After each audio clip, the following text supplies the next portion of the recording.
और एक विश्वास के साथ आप लोगों से कहना चाहूंगा, जितने लोग आस्था पर कथा सुन रहे हो, जितने फेसबुक यूट्यूब पर सुन रहे हो, और जितने लोग मालेगांव की ये पवित्र भूमि पर बैठकर कथा सुन रहे हो, एक दिल से कहूं आप लोगों से, आप स्वीकार करिएगा, दुख की घड़ी में कोई आए चाहे ना आए, अगर आपने दिल से, कर्जा हो गया, समस्या विकट हो गई, तकलीफ बढ़ गई, दुख बढ़ गया, आप शंकर भगवान के मंदिर में जाकर, ये जरूरी नहीं है कि आप सीहोर आए या कहीं जाएं, आप तो आपके घर के पास में जो शिव मंदिर हो, उस मंदिर में एक लोटा जल चढ़ाना चालू कर दो, वो धीरे धीरे दुख काटना प्रारंभ कर दे, काटेगा दुख। बस जल चढ़ाने का एक नियम है शिव जी का। शंकर भगवान को जो जल चढ़ाया जाता है दुख काटने के लिए, तकलीफ काटने के लिए, कष्ट मिटाने के लिए, तो एक नियम है शंकर भगवान का जल चढ़ाने का जो नियम है। जैसे ये गौल जलाधारी है, यहां से पानी गिरता है, ये शिवलिंग है।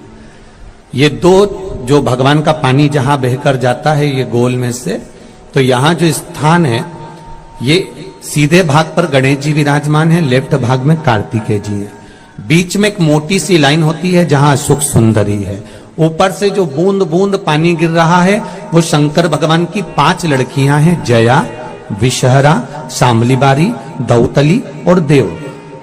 जहां गोल भाग है, जहां शिवलिंग रखा हुआ है, ये माता पार्वती जी का हस्त कमल है, जिसको पीठिका कहते हैं।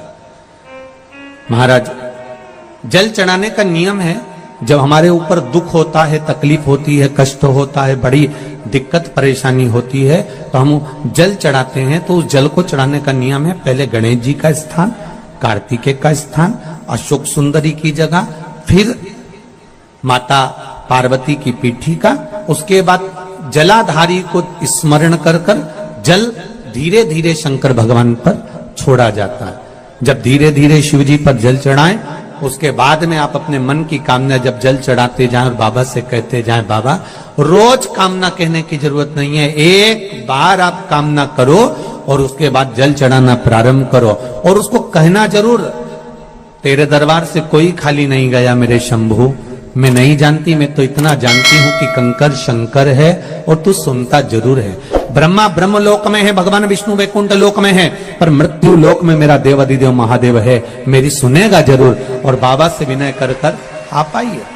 जल चढ़ाने का नियम, अगर दुख है, तकलीफ है, कष्ट है तो ऐसे चढ़ा दो, और अगर मन कर रहा है डायरेक्ट शिव जी पे चढ़ाना हो तो तुम्हारी मर्जी है, उसमें कोई मना नहीं। शिव तत्व किसको कहते हैं? शंकर का गुणगान, शिव का स्मरण, भगवान शंकर का मंत्र जाप किसको कहते हैं? ये वही समझ सकता है जिसके भीतर शिव समाया होगा।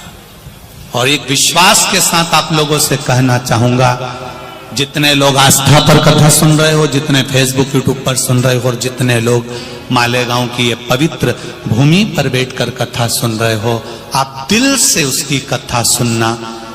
इस वाणी का, इस व्यासपीठ का एक शब्द हो सकता है, हॉस्पिटल में पड़ा हुआ कोई व्यक्ति, कर्जे में डूबा हुआ कोई व्यक्ति, गलत व्यसन में पड़ा हुआ कोई व्यक्ति को आपके द्वारा निकली हुई वाणी से भी बाहर निकाल सकता है। जैसे उस मां को कहा किसी ने, सीहोर वाला महाराज कहता है एक बार चले तो जा शंकर जी के मंदिर में, उसने पत्र भी लिखा। जब वो सीहोर वाला महाराज कहता है, चिल्ला चिल्ला कर कहता है, एक लोटा जल सारी समस्या का हल, तो जा। 7 साल में उस बच्चे की वाणी वापिस आ सकती है जो वाणी नहीं थी। जब वो वाणी मेरा महादेव दे सकता है, वो देखो उस माँ के चेहरे की खुशी, उस माँ के चेहरे की रौनकता, जिसका बेटा 7 साल बाद बोला हो, उसका आनंद देखिए कि कितना होगा, कितना आनंद होगा।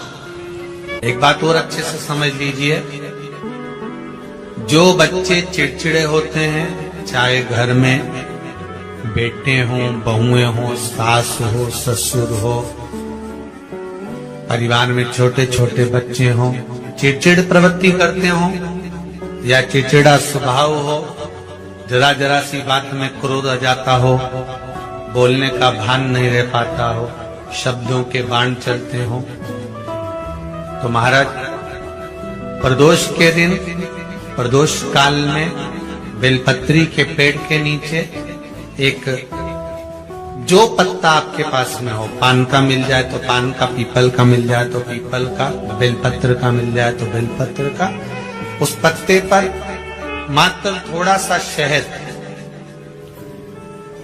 और 7 दाने चावल के रखकर घी का दिया लगा दो महाराज, और थोड़ा सा जल हाथ की अंजलि में लेकर भगवान देवाधिदेव महादेव का स्मरण कर कि इस बेलपत्री के वृक्ष के नीचे माता लक्ष्मी, पार्वती, सरस्वती विराजमान है।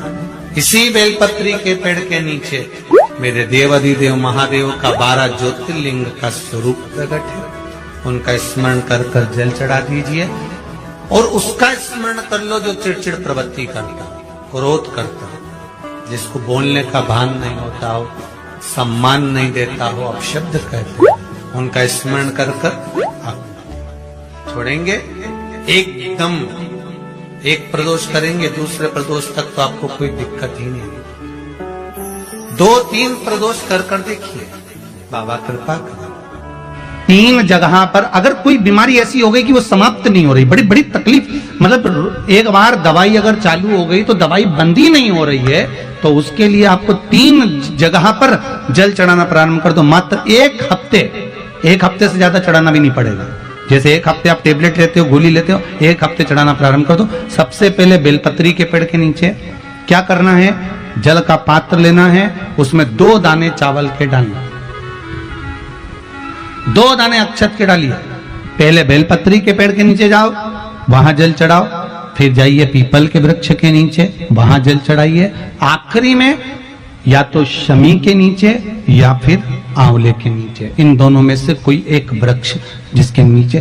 पर 1 हफ्ते अगर आपने आंवले में चढ़ाया है तो आंवले में ही चढ़ाना, शमी में चढ़ाया है तो शमी में चढ़ाना है। ये बदल के मत चढ़ाना कि आज मैं शमी में चढ़ा देती हूँ, कल आंवले में चढ़ा दूंगी, ऐसा नहीं। शंकर भगवान पे चढ़ा हुआ जल जो बहकर जाता है उसको 3 जगह पर जरूर लगाना चाहिए। ध्यान से सुनिएगा। 9 ग्रह जो शरीर पर राहु, केतु, मंगल, बुध, शनि परेशान करते हैं, उसकी समाप्ति के लिए शिव पर चढ़ा हुआ जल नैनों पर, कंठ पर, मस्तिष्क पर, 3 जगह पर, जिसके प्रतिदिन शिव पर चढ़ा हुआ जल लगता है उसको कभी 9 ग्रह परेशान नहीं कर सकते। शंकर की कृपा बरसती, शंकर की करुणा बरसती।